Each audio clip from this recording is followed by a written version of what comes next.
Sa lahat ng mga mag-aaral namin sa Alternative Learning System, isang mapagpala at magandang araw po sa inyong lahat. Sana ay nasa mabuti at maayos kayong kalagayan sa oras na ito at sana ay handa na kayong matuto at makinig sa ating bagong leksyon sa araw na ito. Ang pag-uusapan natin ngayon ay patungkol sa Learning Strand 4, Life and Career Skills. At ang araling ito ay naaayon sa aming mga mag-aaral na elementarya ng Alternative Learning System. At narito naman ang mga learning competencies o ang mga layunin sa ating aralin sa araw na ito. Ibig sabihin ay ito ang mga dapat o mga inaasahan ninyong matututunan sa ating aralin sa araw na ito. Una, demonstrate knowledge and skills in financial literacy and consumer economics. Pangalawa, appreciate the importance of planning for life and career development. Pangatlo, counts money to pay specific items. And ang pang-apat, practice self-discipline. At ito naman ang ating unlocking of difficulties o ang paghahawan ng mga balakid na kung saan bibigyan natin ng kahulugan ang mga salitang paulit-ulit ninyong maririnig sa ating talakayan sa araw na ito na patungkol nga sa Learning Strand 4, Life and Career Skills. Una na dyan ay ang financial literacy. Kayo nga? Magaling! Financial literacy. It means it is the ability to understand how money works. Pangalawa, needs. Pakibasa ulit. Magaling! Needs is something that is necessary for an organism to live a healthy life. Pangatlo, wants. Kayo nga? Magaling! Wants. It refers to something that a person desires either right now or in the future. Pang-apat, expenses. Kayo nga? Magaling, expenses. It is the cost required for something, the money spent in something. At ang panghuli ay ang savings. Kayo nga? Magaling, savings. It is the process of setting aside a portion of current income for future use. So, yun po ang mga salitang paulit-ulit ninyong maririnig sa ating talakayan sa araw na ito patungkol sa Learning Strand 4, Life and Career Skills. Pinapakita ko lamang sa inyo sa mas maaga ang mga salitang ito para meron na kayong ideya sa kung ano ang mga kahulugan ng mga salitang iyan. Pero ipapaliwanag ko pa rin yan sa inyo sa ating talakayan maya-maya. Ngayon naman ay meron tayong papanooring video. Manood, matuto at unawain.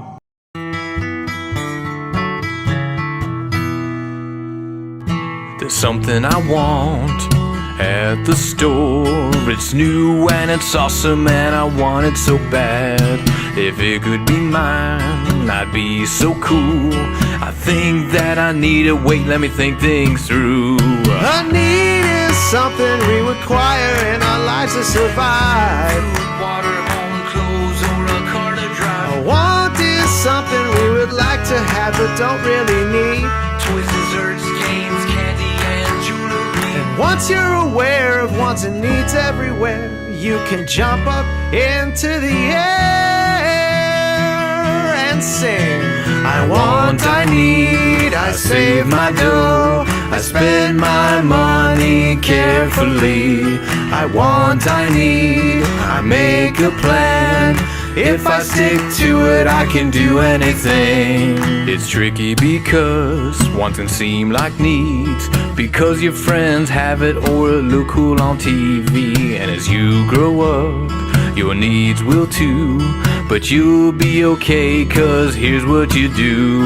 I make a weekly budget, and if you don't know what that is, It's a fancy word for money plan, that's what it is. then I figure out how much money I'm gonna I get. list a total what I need to pay for, so I'm set. Next I write my wants down and I don't mess around. When I say for something awesome, let's jump up and down and say, I want, I need, I save my dough, I spend my money carefully.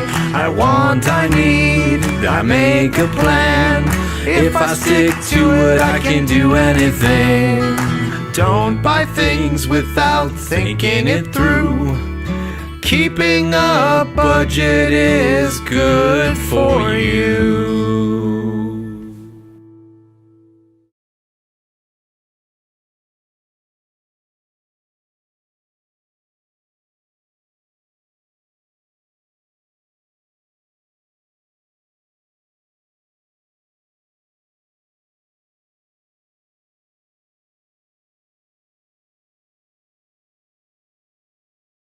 Ngayon ay natapos na ninyong panoorin ang video. Kumusta? Nagustuhan niyo ba ang video? Meron ba kayong natutunan sa video? Maaari ko bang hingi ng inyong opinyon? Magaling! Sigurado akong meron talaga kayong natutunan sa inyong napanood na video. Lahat ng inyong mga sagot ay tama. Ngayon naman ay magkakaroon tayo ng activity sa ating leksyon.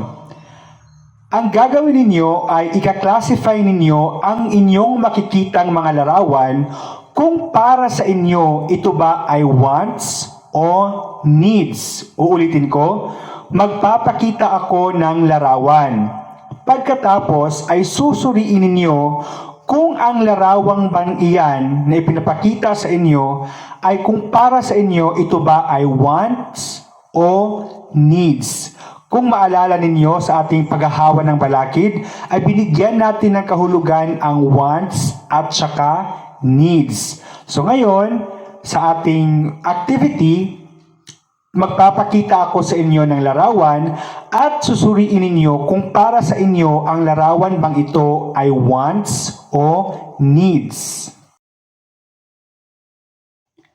Para sa unang larawan, ano yan?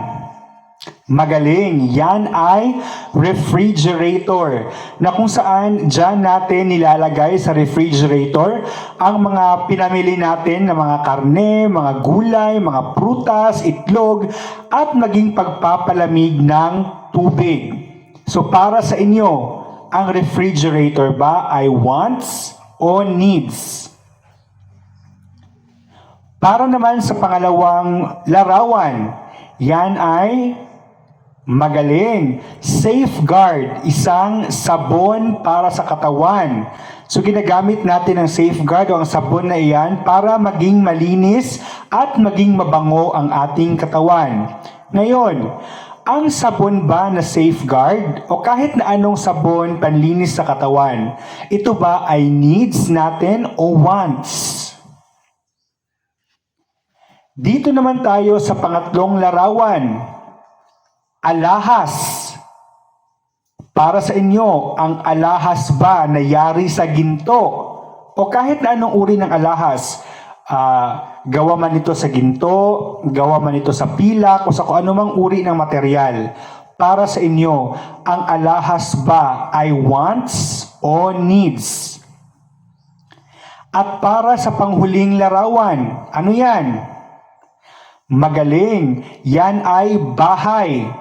Ang bahay, dyan tayo nakatira. Dyan tayo tumitira sa ating bahay nang sa ganon ay meron tayong magandang kapagpapahingahan. Kapag merong ulan o init, meron tayong masisilungan. So para sa inyo, ang bahay ba ay needs o wants? Ito naman, ano ang larawang yan? Magaling, yan ay mga damit. So yan yung ginagamit natin para meron tayong pantakip o maisuot para sa ating katawan. Ang hirap din naman, di ba, kung maglalakad tayo na wala tayong damit. So para sa inyo, bilang tao, ang damit ba ay wants o needs? Magaling. At dito naman tayo sa isa pang larawan. Cellphone. Sino ba sa inyo dito ang merong cellphone? O ngayon, ang tanong, para saan ba ang cellphone? Ginagamit natin yan para makontak natin o makommunicate natin yung mga mahal natin sa buhay na malayo sa atin. Halimbawa, kung ang kapatid mo ay nasa Davao, kung yung kapatid mo ay nasa Manila, o yung magulang mo ay OFW, para makontak mo sila o makommunicate mo sila, gumagamit tayo ng cellphone. Mas napapabilis ang ating komunikasyon gamit ang cellphone. Sa cellphone din, nagagamit natin yan kapag meron tayong nire-research. Kung meron tayong mga hindi nauunawaan, nagagamit natin yung cellphone para sa research. Ngayon, ang cellphone ba para sa'yo ay wants o needs? Ngayon, dito naman tayo sa isa pang larawan. Sapatos. Siguro naman lahat kayo ay meron kayong sapatos, di ba? Na iba-ibang brands. May mga sapatos na mura, may mga sapatos na mahal din. Ang sapatos ay ginagamit natin sa ating mga paa at dagdag na rin forma natin. Ngayon, ang sapatos para sa inyo, ito ba ay needs o wants? At dito naman tayo sa isa pang larawan. Ano yan? Parang hindi tayo mabubuhay mga Pilipino kung wala yan. Diba? Kasi nga, rice is life, kanin is life. So yan ay bigas. Kapag lulutuin natin yan, kapag naluluto na ang bigas, yan ay kanin. Yan ay kinakain natin para meron tayong magkaroon ng laman ng ating tiyan at magkaroon tayo ng lakas sa lahat ng ating mga ginagawa. Ngayon, bilang tao, ang bigas ba para sa iyo ay wants o needs? Ito pa, ano yung nasa larawan na inyong nakikita? Magaling, yan ay bisikleta. Para sa inyo, ang bisikleta, wants o needs? Magaling. At para sa panghuling larawan, anong nakikita ninyo? Yan ay pizza. Na ang kanyang flavor ay overload. Pizza overload. May mga olives, may mga green bell pepper, may mozzarella cheese, may tocino, chorizo, yan. Ang pizza ay kinakain natin yan bilang sa iba snack, sa iba naman ay full meal. So para sa inyo, ang pizza ba ay wants o needs? Maraming salamat sa inyong kooperasyon sa ating ginawang activity kanina. Iba-iba man ang inyong mga opinyon base doon sa mga larawan na ipinakita, ang inyong mga sagot pa rin ay tama. Kasi maaring sa inyo o maaring sa ibang tao ang bagay na ito ay wants, maari din na sa ibang tao ang bagay na ito ay needs. Iba-iba kasi ang ating mga prioridad. Pero mas mauunawaan pa ninyo, mas matutunan pa ninyo ang patungkol o ang kaibahan ng wants at needs sa ating talakayan maya-maya. Ngayon ay meron akong tanong sa inyo. What will you prioritize in life? Your wants or your needs? Ano ba ang inyong uunahin sa buhay ninyo? Yung inyong gusto lang o ang inyong mga pangangailangan? Uulitin ko. Ano ang inyong uunahin sa buhay? Yung mga gusto nyo lang, yung mga hilig nyo lang, yung trip nyo lang, o yung mga pangangailangan ninyo sa buhay?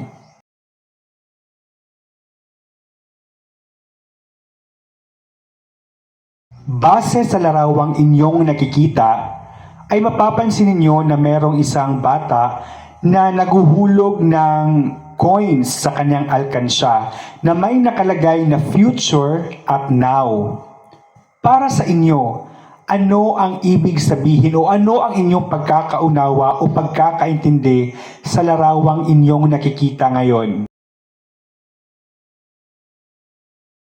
At sa araw ng ito ay pag-uusapan natin ang patungkol sa knowledge and skills in financial literacy and consumer economics.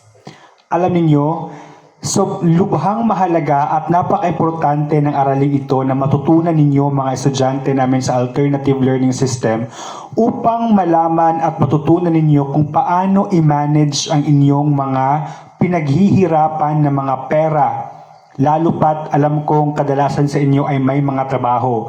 So napaka-importante talaga na alam ninyo kung paano ninyo i-manage ang inyong mga finances, ang inyong mga pinaghihirapang pera, nang sa ganon ang inyong mga pinaghihirapan ay hindi mapunta sa wala. At sa araling ito rin ay matutunan ninyo kung ano ang pagkakaiba ng wants at saka needs at ang kahalagahan ng pag-iimpok o ang pagsisave. Kasi alam niyo, ang pagsisave ngayon will save you in the coming future. Kaya makinig kayo sa ating aralin sa araw na ito. Financial literacy. Pag-usapan natin ang financial literacy. Pakibasa nyo nga. Magaling. Financial literacy is the ability to understand how money works. Sa madaling sabi, ang financial literacy ay tumutukoy sa kung paano ninyo ginagamit o kung paano ninyo ginagastos ang pera ninyo. Kung ang kinikita nyo bang pera ay ginagamit ninyo para mabili o masuportahan yung mga luho ninyo? Ginagamit mo ba ang pera mo para mabili o ma-provide ang pangangailangan ng pamilya mo? Ginagamit mo ba ang kinikita mong pera para sa investment? Ginagamit mo ba ang kinikita mong pera para sa pag-iipon? O ginagamit mo ba ang kinikita mong pera para sa charity works? Yan yung financial literacy. Ito ay tumutukoy sa kung paano mo ginagamit, paano mo minamanage ang kinikita mong pera mula sa iyong pagtatrabaho. Needs. Basahin nyo nga.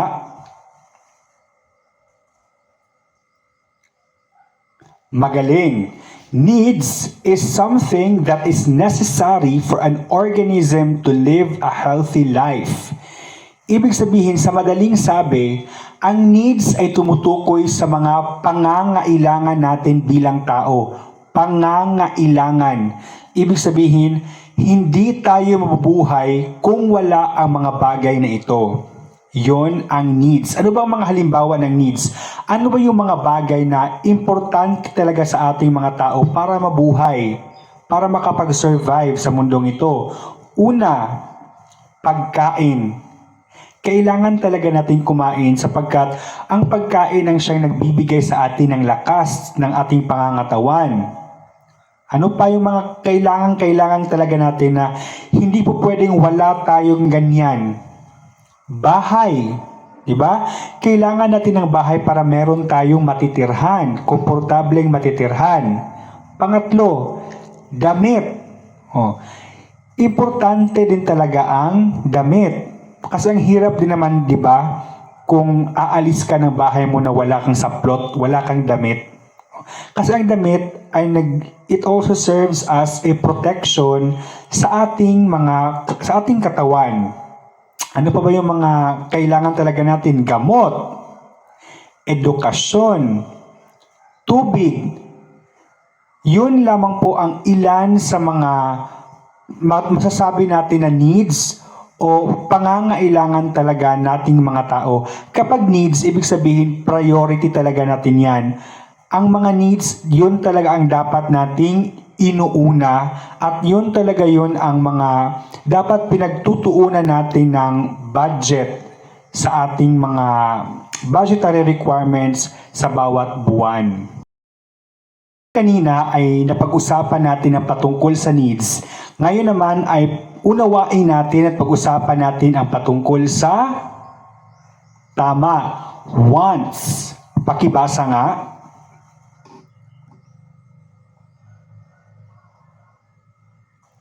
Magaling. Wants refers to something that a person desires either right now or in the future. Kung ang needs kanina ay priority dahil nga tumutukoy ang needs sa mga pangangailangan natin, ang wants naman ay tumutukoy sa mga gusto o hilig natin. Kung ang needs ay priority, ang wants naman ay tumutukoy sa mga bagay na pwede lang makakapag-survive tayo o mabubuhay tayo kahit wala ang mga bagay na yon. Okay? Yon ang wants. Ibig sabihin, sa madaling sabi, ang wants ay tumutukoy sa mga bagay na kahit wala tayo niyan ay okay lang. Kahit wala sa atin ang mga bagay na yan, ay mabubuhay pa rin tayo. Kahit wala tayong ganyan, ay makakapag-survive pa rin tayo araw-araw. Yan ang wants. Ano ba mga halimbawa ng wants? Alahas. Mabubuhay pa rin naman tayo, di ba, kung wala ang alahas. O kung gusto man natin ng alahas, maaring pwede pa siyang ipagpaliban. Ito din ang iba pang kahulugan ng wants. Ito yung mga bagay na hindi natin kailangan as in ngayon agad-agad. Ang wants, pwede natin siyang ma-acquire, pero pwede pa siyang ipagpaliban, pwede pang sa susunod mo pa siya bibilhin. Compared sa needs, hindi talaga po pwede na sa susunod pa. Kasi yung needs, kailangan talaga siya right now, ngayon. Whereas ang wants, pwede pa siya ipagpaliban, pwede pa siyang sa susunod na buwan pa siya bibilhin o sa susunod na taon. Depende kung meron ka nang nakalaan na budget para sa bagay na yan. Kasi nga, yung wants, makakapag-survive pa rin tayo kahit wala yan siya. Ano ba yung mga halimbawa ng wants? Una, alahas. Di ba? Pangalawa, TV.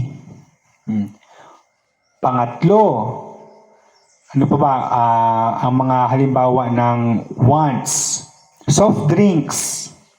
Ilan lamang yan sa mga halimbawa ng wants natin sa buhay. Ngayon naman ay ang expenses. Basahin nyo nga.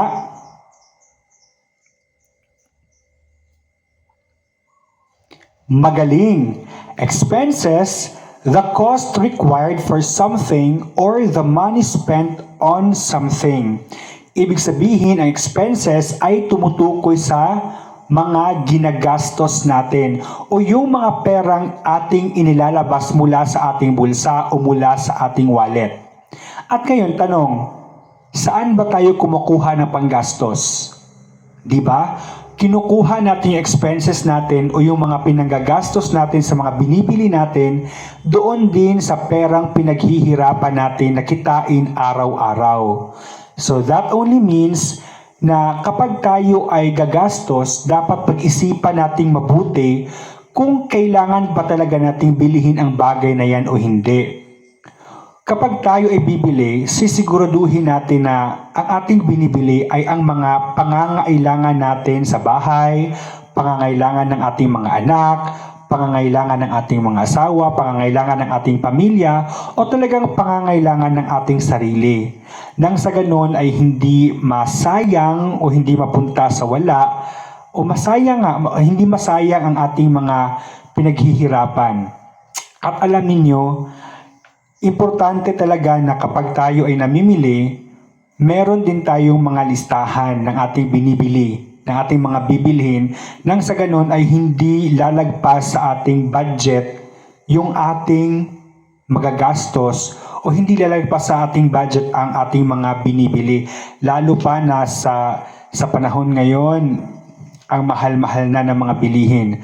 Ang mahal-mahal na ng mga basic na pangangailangan kagaya ng bigas, prutas, gulay, karne, mga damit, masyado ng mahal.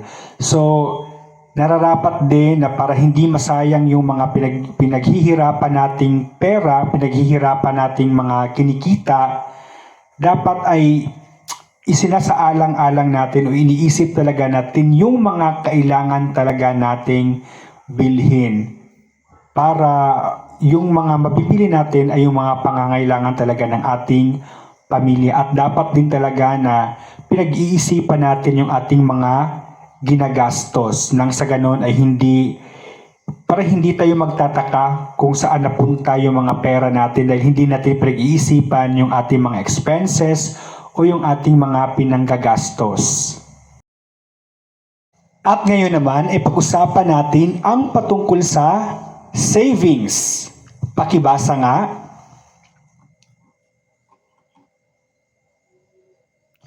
Magaling! Savings is the process of setting aside a portion of current income for future use. Sa madaling sabi, ang savings ay tumutukoy sa pag-iimpok o kung sa Bisaya pa ay ang pagtigom. Ang savings ay ang pagsasantabi ng amount mula sa iyong kinikita. Nang sa ganon, ang iyong pinaghirapang pera ay hindi na lang parang bula na mawawala. At napaka-importante talaga ng pag-iipon o pag-iimpok o pag-savings o pag-save ng pera nang sa ganon ay meron kang magagamit in the near future o sa darating na bukas kasi hindi natin alam kung ano ang takbo ng buhay natin. Maaari ngayon okay ka financially pero pagdating sa bukas, pagdating ng mga ilang taon, mawawalan ka ng pera. So kung wala kang savings, wala kang makukuhang pera kapag meron kang emergency, kapag merong emergency darating sa buhay mo. So napakahalaga talaga na bigyan natin ng pansin o bigyan natin ng importansya ang pag-iimpok o pag-savings o pag-save ng pera nang sa ganon ay meron tayong makukuhang o madudukot na pera kapag dumating sa panahon na meron tayong emergency sa mga buhay natin. Halimbawa, paano ba mag-save? Halimbawa, kung meron kang income na 15,000 a month, sa bawat buwan kumikita ka ng 15,000. So 5,000 doon ay isasantabi mo para sa iyong savings. So yun yung savings. From your 15,000 na income, 5,000 doon, yun yung ilalagay mo para sa iyong savings. So yung 10,000, yun na yung igagastos mo para sa iba nyo pang mga pangangailangan sa inyong buhay o sa inyong pamilya. So wag na wag nyong kakalimutan na sa bawat income ninyo, kapag kayo ay naka-income, nakatanggap ng bonus, nakatanggap ng incentive, o ano ba yung natanggap ninyo na mga pera, wag na wag niyong kakalimutan na unahin talaga ninyong magsantabi ng amount para sa inyong savings. Kasi wala rin namang iba makikinabang dyan. Kayo at kayo pa rin. Okay? So, importante talaga na mag-savings tayo because what you save today will save you in the future. Yung mga iniimpok ninyo ngayon, matutulungan kayo niyan sa darating na panahon. So, wag na wag niyong kakalimutan, lalong-lalo na kayo mga learners namin sa ALS, na meron kayong mga trabaho. Ang iba sa inyo naglalabandera, ang iba sa inyo nagko-construction worker, ang iba sa inyo ay namimitas ng limonsito o nagkokopras o ano pa ba yung mga pinagkikitaang ninyo ng kabuhayan. Make sure na meron talaga kayong isasantabing pera para sa inyong savings. Instead na bibili kayo ng sigarilyo, bibili kayo ng tuba, bibili kayo ng tanduay, bibili kayo ng beer, or manilibre kayo sa mga barkada ninyo, i-save nyo na lang yan. Kung maglilibre kayo, okay lang din naman na maglibre kayo paminsan-minsan sa mga barkada ninyo o sa pamilya ninyo, pero you have to make sure na yung ililibre ninyo ay extra pera nyo na yan. Hindi yung manilibre kayo, tapos pagkatapos ninyong manglibre, wala na kayong pera. Ha?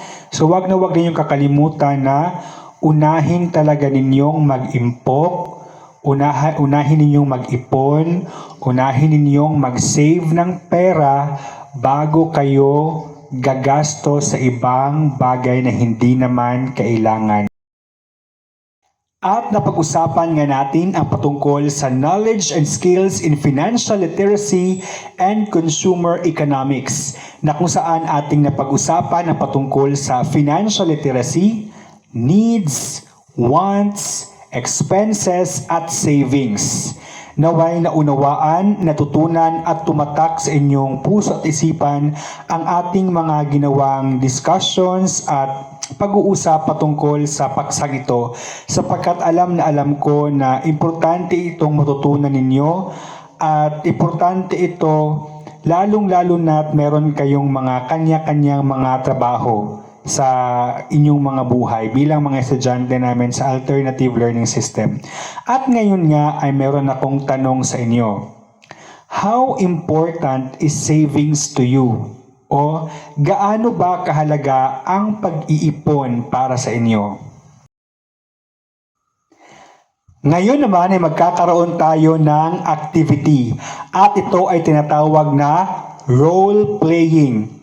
Ibig sabihin ng role-playing ay idadramatize ninyo o ia-action ninyo o gagawa ninyo ng buhay ang ibibigay sa inyo na senaryo. At ito ang mga basihan o ang rubrics para kayo ay mabigyan ng punto sa gagawin ninyo na role-playing o pagdadrama. Para sa mastery, ibig sabihin kabisado ninyo ang inyong ginagawa. Yan ay 5 puntos. Creativity, yan ay tumutukoy sa pagkamalikhain, 3 puntos. Delivery, ibig sabihin kung paano ninyo sinasabi o binibigyang buhay ang inyong mga ginagawa at yan ay 2 puntos na may kabuuang 10 puntos. At narito naman ang inyong senaryo. You and your younger siblings went to the mall. 2 of your siblings want to buy a new toy. You have extra money, but the toys are not part of your budget. Will you buy your siblings a toy or not? And why? So ito yung senaryo. Ikaw at ang 2 mong mga kapatid ay pumunta kayo sa isang mall. Ngayon, yung 2 mong kapatid gusto nilang magpabili ng bagong laruan. Meron kang ekstrang pera pero hindi kasali sa budget ang pagbili ng bagong laruan para sa iyong 2 kapatid. Ngayon, bibilhan mo ba ang iyong kapatid ng bagong laruan o hindi? At bakit?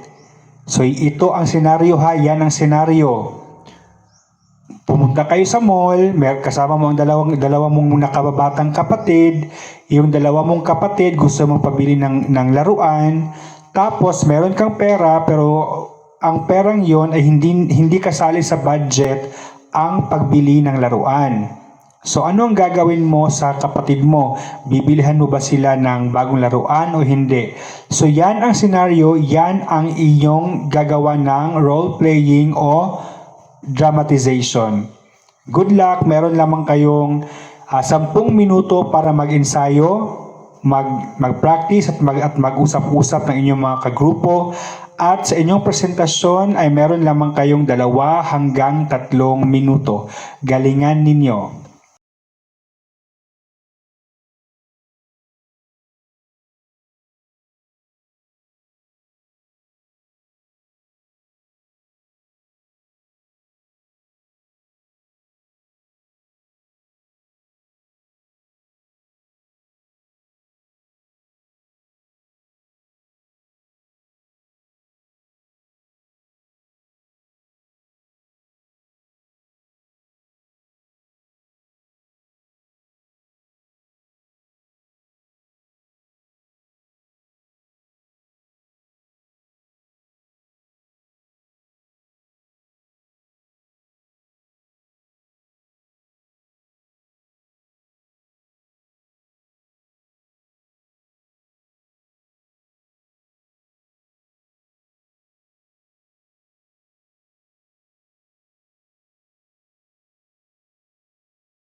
At ngayon naman ay meron ako mga katanungan na kailangan ninyong sagutin ng pasalita. Nang sa ganon ay malaman ko kung ano ang inyong natutunan sa ating aralin sa araw na ito. Una, in what way will you spend your money wisely? At ang pangalawa, does having lots of money can change someone's attitude or life? Ngayon naman sa isang malinis na papel ay isulat ninyo ang inyong nauunawaan o ang inyong opinion base sa quote na ibinigay dito. Do not save what is left after spending, but spend what is left after saving. So kung ano ang inyong naunawaan sa quote na yan, isulat ninyo ang inyong opinion sa isang malinis na papel. Maaari ninyong gamitin ang wikang Ingles o wikang Filipino sa pagpapahayag ng inyong opinion. Kung hindi kayo komportableng magsulat ng inyong insights o inyong mga opinion sa Ingles, maaari ninyong gamitin ang wikang Filipino.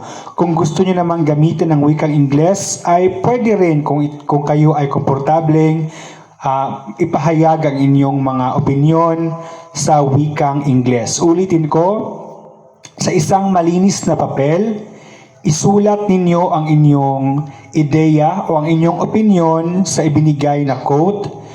Do not save what is left after spending, but spend what is left after saving. At narito naman ang rubrics kung paano kayo i-rate o kung paano i-rate o bibigyan ng puntos ang inyong ginawang essay. Content o nilalaman, 5 points. Clarity of expression, 3 points. Neatness in writing, 2 points. A total of 10 points. Good luck!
Ngayon naman ay susubukin ko ang inyong buong natutunan sa ating aralin sa araw na ito.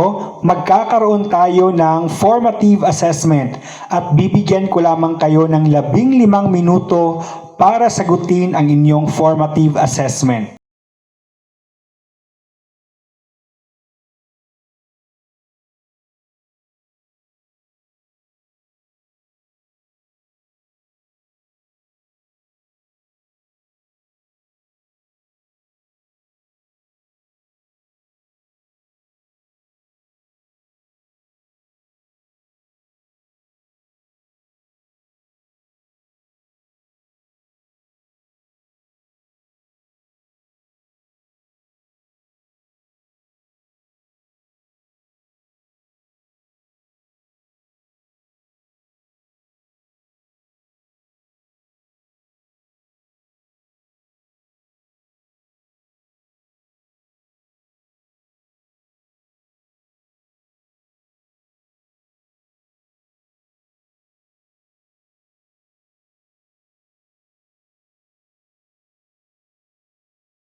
At narito naman ang ating enrichment activity o paglinang ng inyong kakayahan.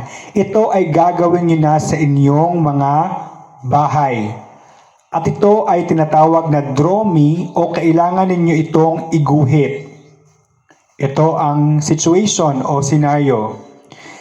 If you will be given 10,000 pesos, what are the things you will buy?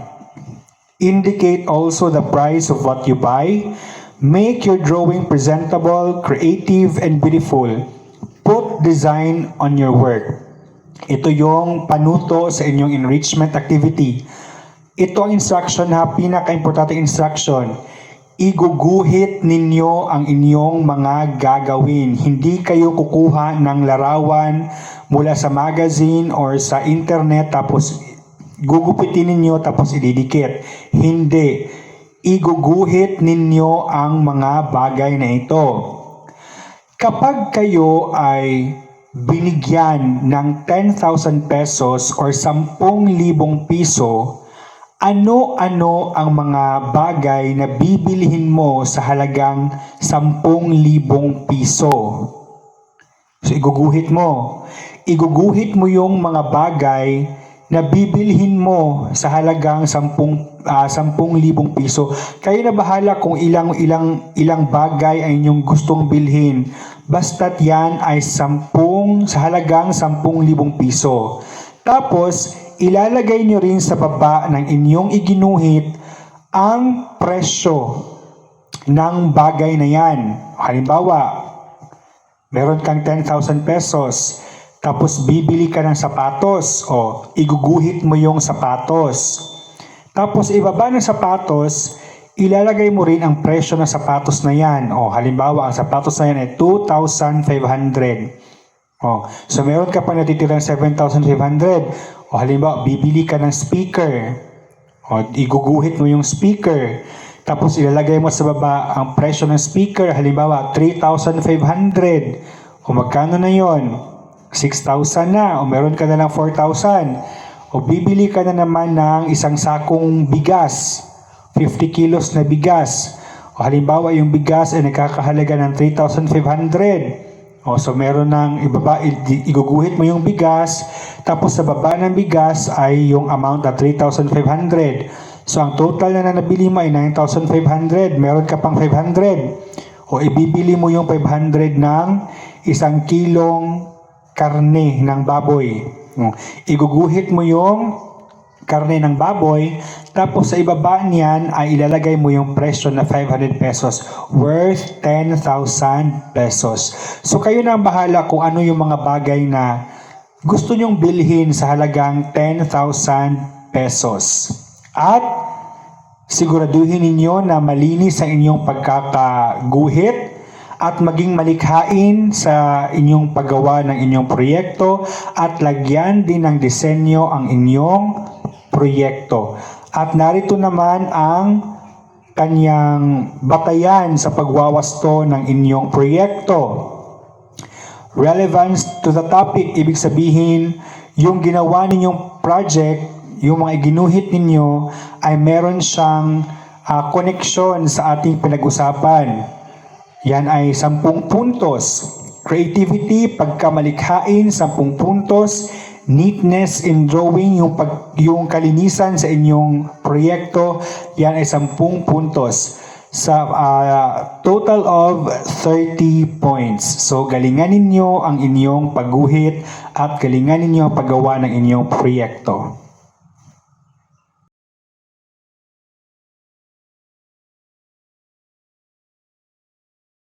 At narito naman ang kanyang batayan sa pagwawasto ng inyong proyekto.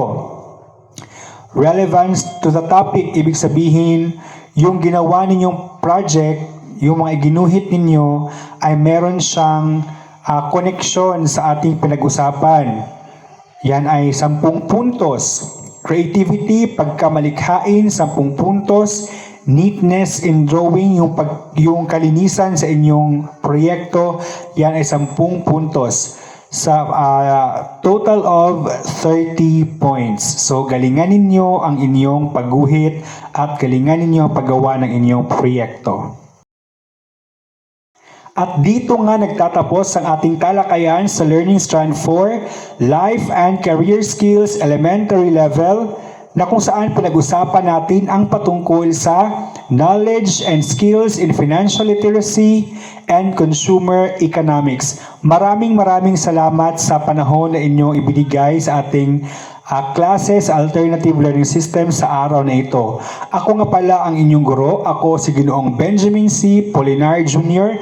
na nagsasabing God bless at wag na wag ninyong kakalimutang mag-ipon.